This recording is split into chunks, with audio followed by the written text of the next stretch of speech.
Hello friends, welcome back to channel महापुरुषों की बातें। सत्संग जी सबको प्यार भरी राधा स्वामी। आइए सुनते हैं कुछ प्रेरणादायक वचन।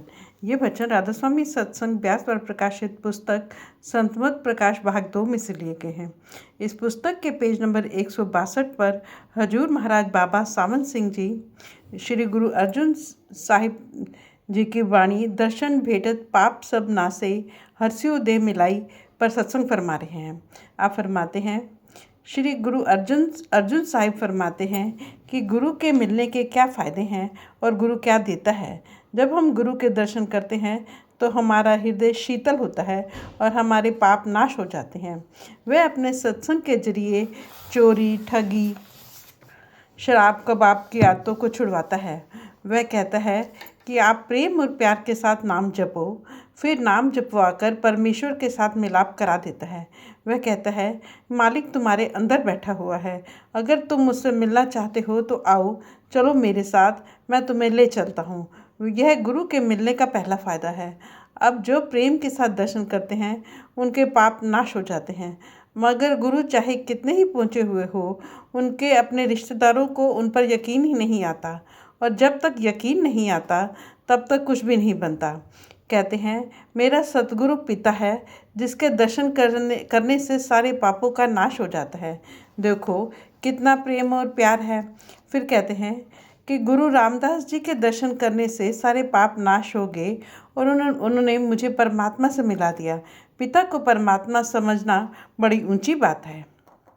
आप फरमाते हैं, कुल ब्रह्मांड यानी सारी दुनिया दुखी है। अब सवाल पैदा हुआ कि सुख कहाँ मिलता है। तो गुरु साहब जवाब देते हैं कि सुख गुरु और परमेश्वर के मिलाप से मिलता है।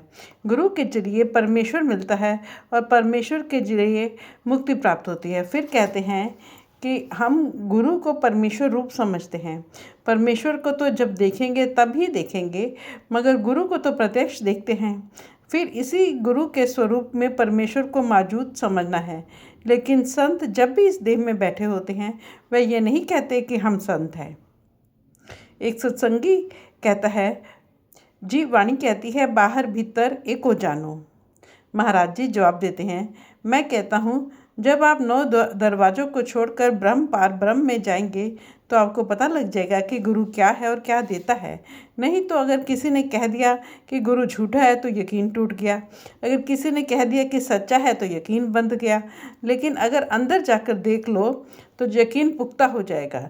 जिस तरह अगर कोई आपके पास घोड़ा ले आए, लोग चाहे कितना ही कहें कि ये भैंस है, अगर आप घोड़ा ही कहेंगे। इसलिए जब आप वहाँ पहुँचो तब जो मर्जी हो कह दो, लेकिन यों पहले नहीं। गुरु साहब कहते हैं कि हम गुरु को परमेश्वर समझते हैं क्योंकि उनसे मिलकर हमारे मन में प्रेम, प्यार और शांति पैदा हो गई। अब कहते हैं, गुरु क्या बताता है, क्या उपदेश देता है। फिर आप ही जवाब देते हैं। वह कहता है, पहले तुम 9 द्वारों को छोड़ दो ताकि तुम्हारा स्थूल शरीर से नाता टूट जाए। इसके बाद जब तुम सूरज, चंद्रमा और तारामंडल को पार करोगे तो आगे सद्गुरु सूक्ष्म शरीर में खड़ा है। सेवा कई किस्म की होती है। कोई तन की सेवा करता है, कोई धन की सेवा यानी लंगर में पैसे देता है, लेकिन जो असली सेवा है वह और ही है। वह क्या है? अंदर गुरु को प्रकट करना। जब गुरु अंदर प्रकट हो जाए फिर जो भी सवाल करोगे वह जवाब देगा। मगर आपको एक चौकी बनवानी हो तो कितनी दिक्कत होती है। फिर घर में किसी न किसी चीज़ की ज़रूरत हमेशा ही रहती है। इसके विपरीत अगर आप बड़ाई को ही घर ले आओ तो जितनी मर्जी चौकियाँ चाहो बनवा लो और दूसरी चीज़ें भी बनवा लो। इसी तरह सबसे बड़ी सेवा यह है कि सद्गुरु को अंदर प्रत्यक्ष कर लो। उसके बाद बातें करो, उससे कह दो कि ये हमें अपने साथ ले चले। वह आपको अपने अंदर चल पड़ेगा। फिर गुरु अपने लिए कुछ नहीं लेता, बल्कि जो कुछ आता है उसे वह साथ संगत की सेवा में लगा देता है, पराए कामों में खर्च कर देता है। सत्संग में बहुत से ऐसे आदमी आते हैं जो कहते हैं कि हम मेहनत ना करें, बिना मेहनत के मालिक अंदर आ जाए। वह कभी नहीं हो सकता। आपका काम आपको ही करना है। फिर ढील क्यों? पता नहीं फिर मनुष्य जन्म मिले या ना मिले। फिर भजन दुनिया के कामों का नुकसान नहीं करता। दुकानदार दुकान पर बैठकर सिमरन कर सकता है। औरत घर का काम काज करती रोटी पकाती हुई सिमरन कर सकती है।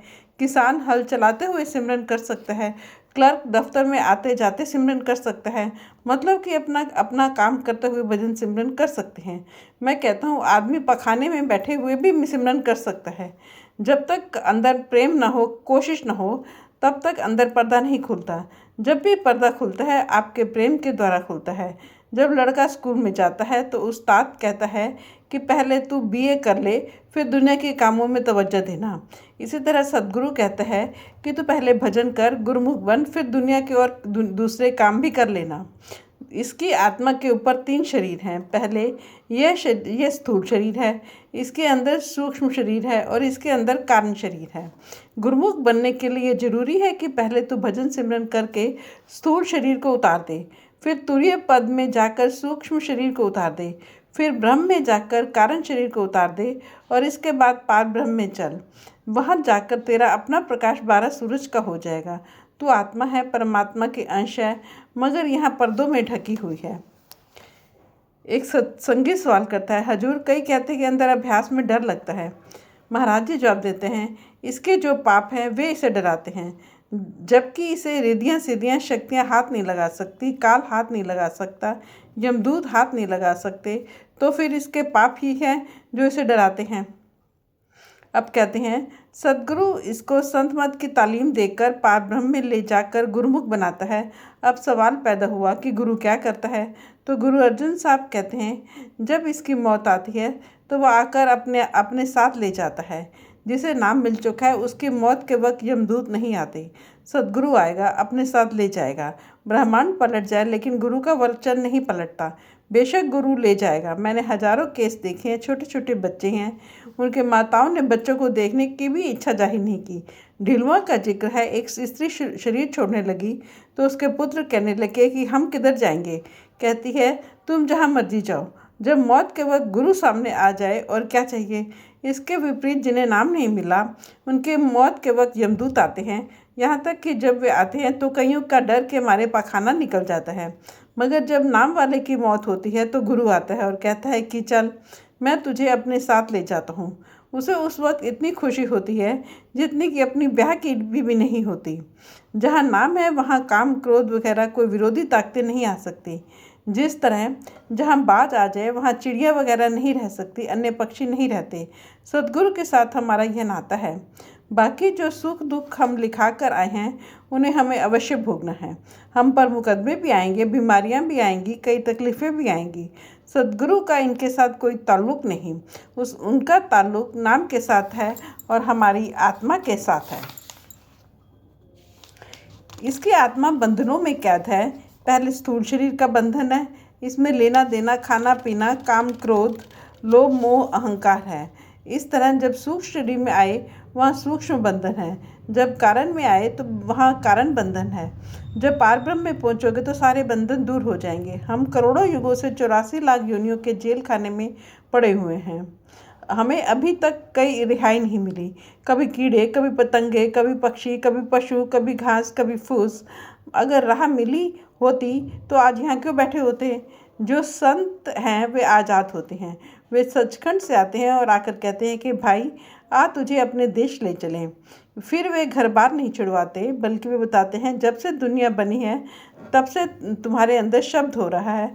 वे किसी आदमी का बनाया हुआ नहीं है, रब या परमात्मा का बनाया हुआ है। जिस तरह जीटी रोड सीधी सड़क है, जैसे कलकत्ता से चले पेशावर पहुंच गए, इसी तरह अंदर शब्द की सीधी सड़क है। शब्द यहाँ दोनों आँखों के बीच से शुरू होकर सीधा सचखंड जाकर ख़त्म होता है। इसलिए तुम अपनी रूह को शब्द के साथ जोड़ दो, फिर देखो क्या होता है। ग्रंथ साहिब में जिस शब्द की महिमा है वह लिखने पढ़ने बोलने में आने वाला शब्द नहीं, गाने बजाने वाला नहीं। वह शब्द या कीर्तन अंदर हर वक्त जारी है, कभी बंद नहीं होता। आप सो जाएं, वह नहीं सोता। जब मौत आएगी तब बंद होगा। जब तक गुरु नहीं मिलता शब्द अंदर होते भी सुनाई नहीं देता। फिर गुरु यह नहीं कहता कि अंदर अकेला जा, बल्कि वह अंदर हर मंजिल पर साथ है। अंदर तो अंदर अगर वह भजन करे, गुरु के साथ प्रेम प्यार करे तो वह बाहर भी हर वक्त साथ है। कलकत्ता जाओ सामने है, बम्बई जाओ सामने है, इंग्लैंड जाओ सामने है, मतलब कि हर जगह साथ है। जो महात्मा इतना उपकार करे फिर उसका हुक्म ना माने, यानी भजन ना करे, कमाई ना करे तो बड़ा अफसोस है। हमारा हृदय मैला है, हम उन्हें मनुष्य समझते हैं, अपने जैसा आदमी समझते हैं।